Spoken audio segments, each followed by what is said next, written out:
It's the Shitcase Cinema. Blasphemy. Hello. Now, I've just found another bona fide bad movie to take a look at, so come with me and experience the joys and wonders of In the Name of the King, Two Worlds.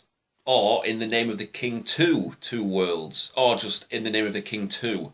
Either way, it's still the same shit film. So what's with the random title? Well, this guy made it. Yeah, it's Uwe Boll or Uwe Boll or however you pronounce his name, I really don't know and I really don't care. Now, amazingly, this is a sequel to a film called In the Name of the King, which Mr. Boll also directed, but this time he's got less money to work with, so spent all the money on the powerhouse is Dolph Lundgren. And from watching this performance, it's clear that Dolph really did not care and was just there to cash in his check. So let's have a look at this classic. So the film begins with Dolph actually narrating what's going on. Ileana the Powerful, sorceress, shifter, running for her life through a forest she's never seen until this moment in time. So it looks like we're set in medieval times, some woman's getting attacked by villains, but then suddenly, bang, we're in Vancouver. And then we get to meet Dolph, so let him introduce himself. And who am I? All right, my name is Granger. So after a tough day at the office teaching kids how to beat the shit out of grown men, he goes on home, runs himself a nice bath, has a drink of whiskey and salutes his dead team because he's a retired Special Forces soldier. Wish I could trade places with you. He's not even had a drink and he's mumbling like a drunk, but hey, Dolph Lundgren. So he's about to take a bath with all his clothes still on, oh yeah, then a bunch of wannabe ninjas jump out from nowhere and attack our main man Granger. But he's had a shot of whiskey think on, so this means that he's sluggish when moving, shooting and fighting, but thankfully he's saved by this woman who pops up from nowhere as well. She makes a wicked looking portal appear which sends him to another world. I mean, I guess it's another world because it's called Two Worlds after all. Then she's stabbed by a wannabe ninja and a bunch of goons attack Dolph. Unbelievable. The king requests your presence. How can a king request his presence when he's only just appeared through a portal, you stupid bint? Well, whatever. Don't expect this film to make any kind of sense. So Dolph has visions from the dead woman who tells him, "It is your destiny to be here." So I'm sure there's some really great reason why Dolph Lundgren is whisked away to another world.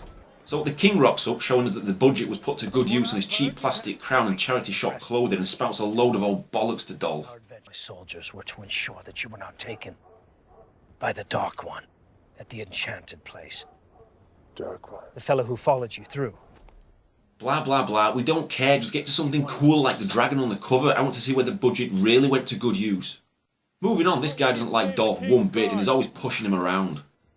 And the time is nigh. I shall be the one that draw my blade across your skin.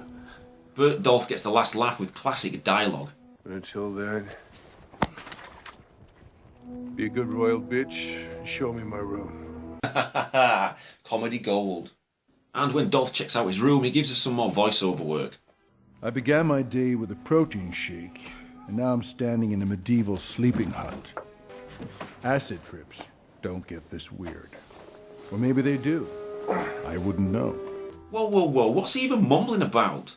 Acid trips don't get this weird, maybe they do, I wouldn't know. Who made this? Ah, yeah, of course. Says everything. Dolph's classy hotel room comes with free tea and coffee, and I'm not sure what the correct term is, but we'll go for village slut. But our main man is tired, so turns down the attractive whore and goes to sleep, and is visited by the dead woman again. You mustn't sleep any longer. Awaken now. Danger's at hand. What do you mean? Oh dear, the prostitute is angry at Dolph for turning her services down and tries to kill him, but he kills her instead. My wound was fatal. Everyone in this film is competing for the most wooden acting, but our main man does take some serious beating. He's not known for his thespian talent. After all, his most famous performance is of a wooden robot-like boxer who says, I must break you. but he sure is going through the motions here. I'm sick of everybody riffing about that prophecy. You can take the prophecy, shove it up your ass. I find your insolence oddly refreshing, Granger. Our finest wine! Wow, insulting a person gets you free drinks. I wish it was that easy in real life. I'd never have to buy another drink ever. So the king rambles on telling Dolph about his mission, which is to kill the Holy Mother, which Dolph is suddenly well up for. So he's not for sleeping with a woman, but he's up for killing one. Hell, killing two because he's already killed the wench. You goon! So Dolph is told to go see a seer. That's a right tongue twister there. Go see a seer. Right, how about blind rambling witch? So she goes on and on about some stuff our main man must do until even Dolph's new best buddy is growing tired. Enough! It is your fear that loosens your hold upon this world. You must leap into the void to be truly free. Enough, witch. Know your place. And where's this dragon, which is the obvious selling point? Do you know what really pisses me off about films like this? Nothing. They're fantastic, obviously, and I love them. Fact. So after a dull battle with wannabe ninjas in the forest, someone goes to see his seer, tongue twister again. I have told no one of your plans. I have uttered not a word. So who killed the blind rambling witch? Yes, the king! I never trusted that dodgy fucker after he gave Dolph free wine, but maybe I'm just jealous. Moving on, another dull battle happens and it seems that they can't all escape, so Dolph's best mate tells him to flee, but Dolph is just too stubborn. Go now. Complete the journey. Fulfill the prophecy. Are you deaf? I'm not leaving you here. And then he gets kicked down the hillside. The doctor lady jumps after him because why not, and Dolph's best mate and pissant soldiers hang around to fight to the death. Why? I mean, why? Why indeed? Because after the battle is over and all are dead, Dolph and the Doctor are still at the bottom of the small hill, so they could have all easily escaped if all they had to do was jump down there for the bad guys to simply shrug their shoulders and say, to hell with it. Time for some more awesome acting. Now the Doc falls over and hurts her foot. You're not going anywhere, Doc. My flesh is bruised, but my bones are intact. You're not going anywhere. Sons of whores. I have failed you. I love that. You could build a bridge out of their wooden acting. So Dolph tells her to stay right there and wait for him for the next 2 days. Right, if I'm not back within 2 days, we'll go back to the fortress. But what's she meant to do for 2 days? Sit and starve or die of exposure, Dolph?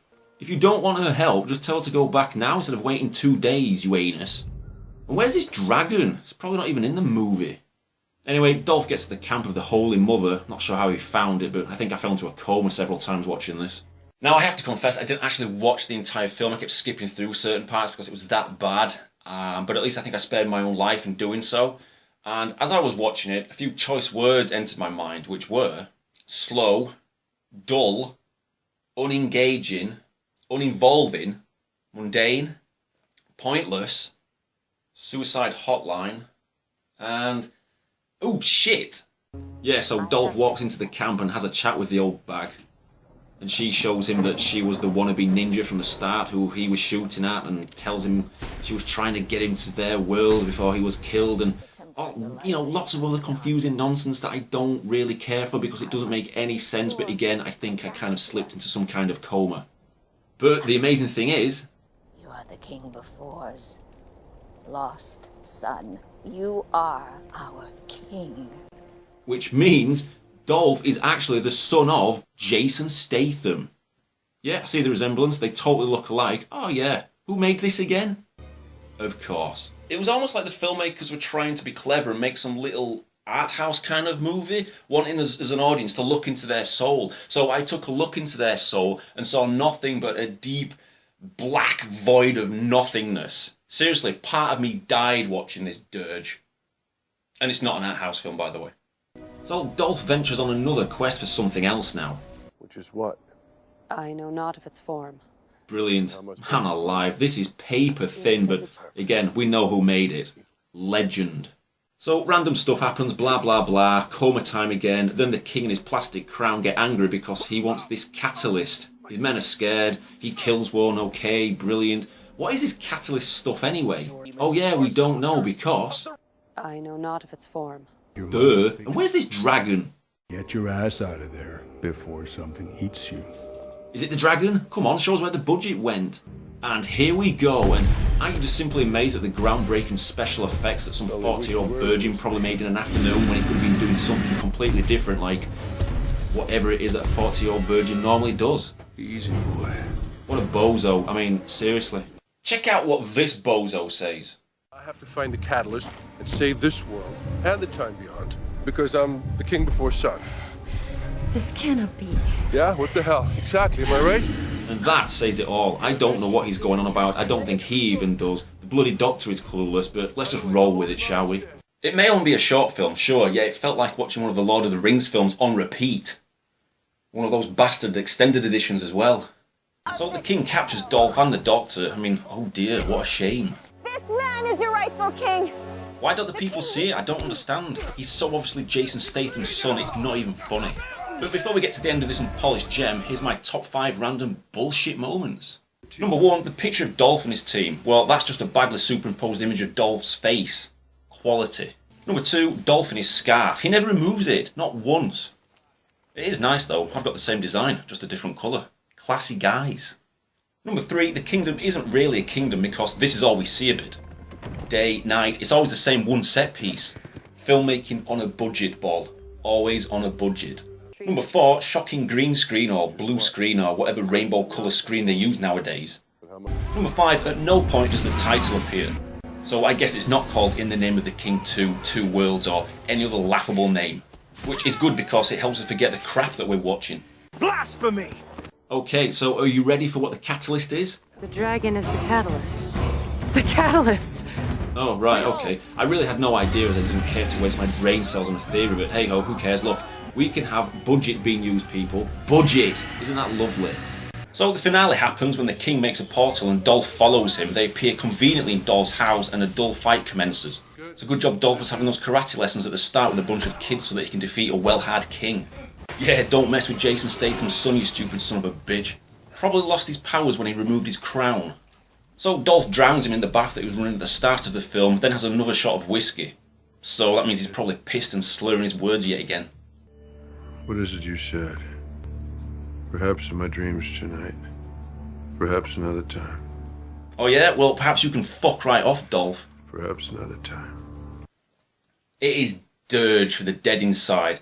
I seriously would only recommend it to people who want to use it as a form of torture. It has no reason to exist. It's just bloody awful. So I'm going to give this epic tale of total coma-inducing gibberish 1 out of 10. Blasphemy!